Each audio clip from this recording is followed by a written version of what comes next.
Hello, this is Brother Tony, and we're looking at 5.3 X-Intercepts in the quadratic formula. Here are the three things that we're going to learn today in this video lecture. So please make sure you take good notes, stop the video. If you need to review stuff, go back and then do the homework. Be ready to ask questions in class. So the first thing, know how to find the X and Y intercepts. So what do we know that intercepts are? Intercepts is where the function crosses either the x or the y-axis. So for y equals 3x squared plus 13x plus 7, the y-intercept is pretty easy. What do? We substitute 0 in for x.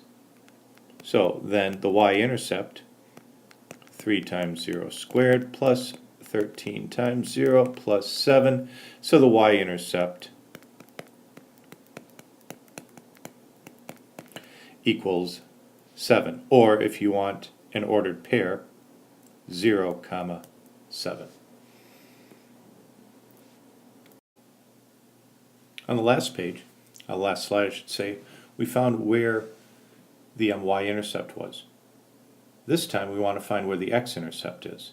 And the x-intercept is defined where this parabola will cross the x-axis.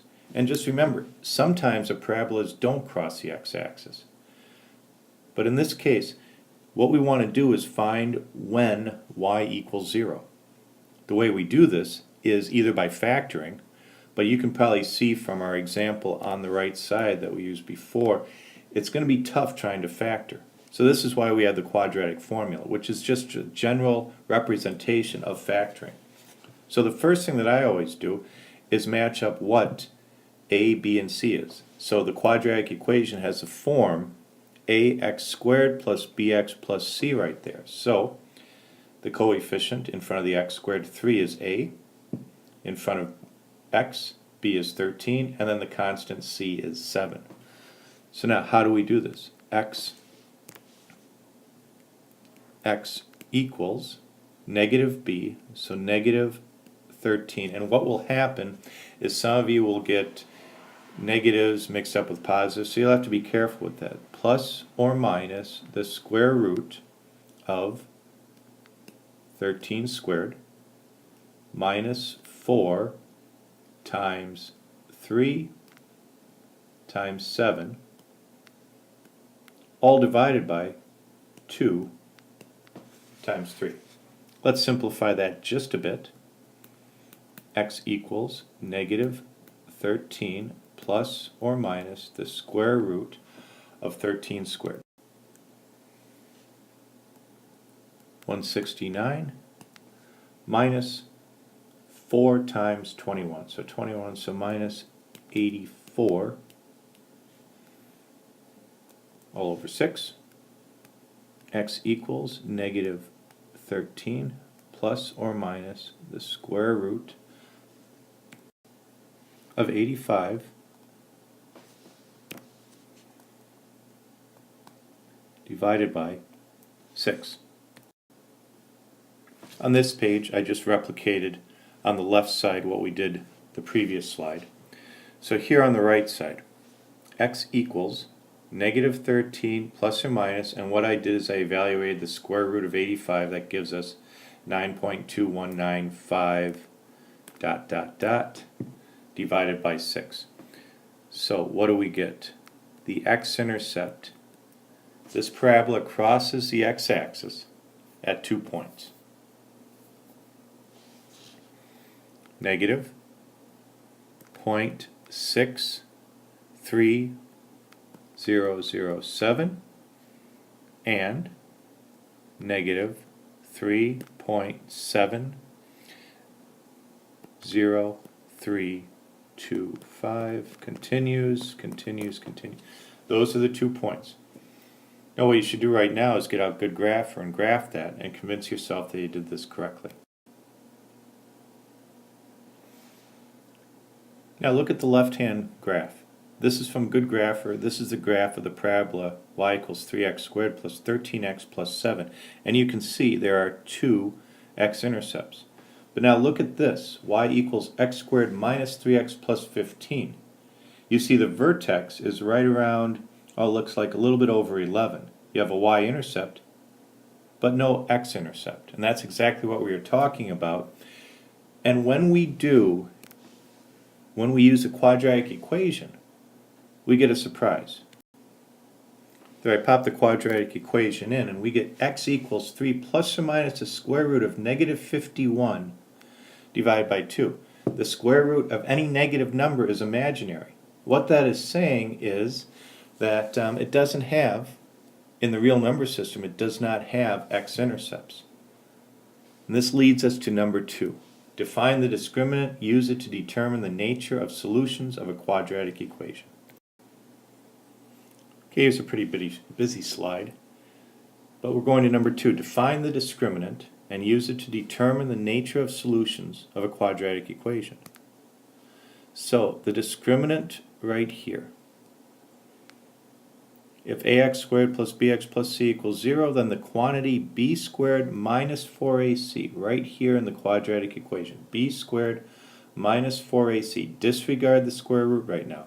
It's called the discriminant. Why is it important? It's important because we can tell a number of things about the parabola.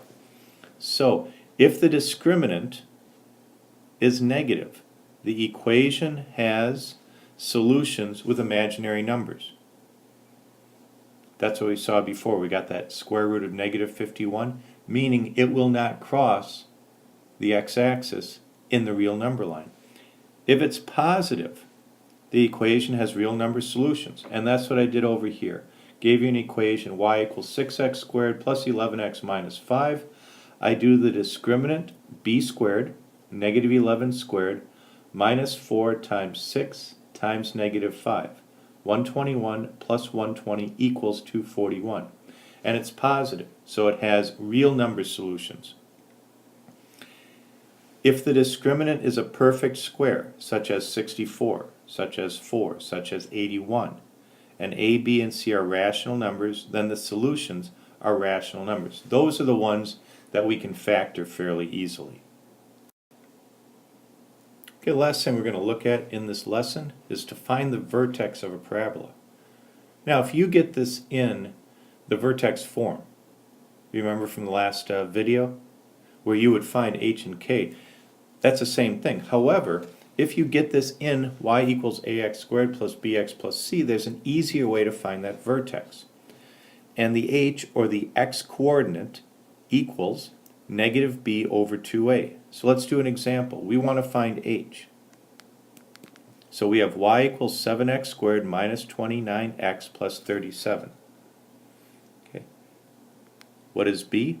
Negative 29. So a negative 29 all over 2 times 7. So that equals 29 all over 14.